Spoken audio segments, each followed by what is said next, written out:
Today I'm cooking with Maine wild blueberries. I say Maine because 97% of wild blueberries in this country are grown in Maine.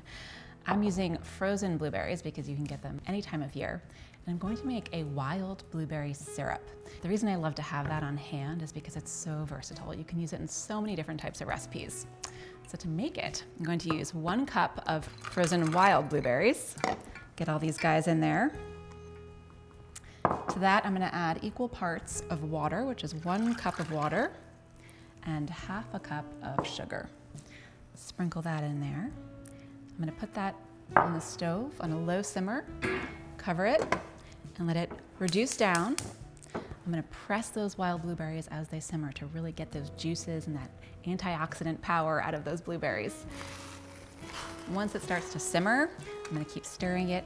I'm going to crush those wild blueberries with the back of my spoon to help them burst, help that syrup become really potent and flavorful.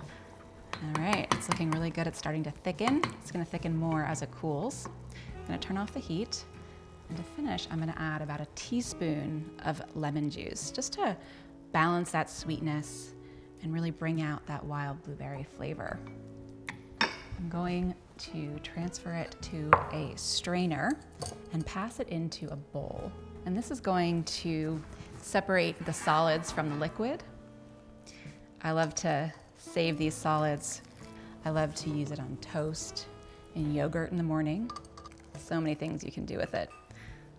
I'm gonna press it so I get all of that juice out of there. And like I said, you can do this with fresh blueberries, you can do it with frozen wild blueberries. And I just love wild blueberries because they have twice the antioxidant power as cultivated blueberries. This is a great thing just to keep in your refrigerator and have it available to use in all kinds of recipes, which I'll show you. It just really demonstrates the versatility of wild blueberries. I'm gonna pour this in my special little vessel that I store my wild blueberry syrup in. I'm gonna store this in the refrigerator. It lasts for at least 2 weeks, and it really goes in so many delicious recipes. And as it cools, it'll thicken slightly. Let's pop this in the fridge.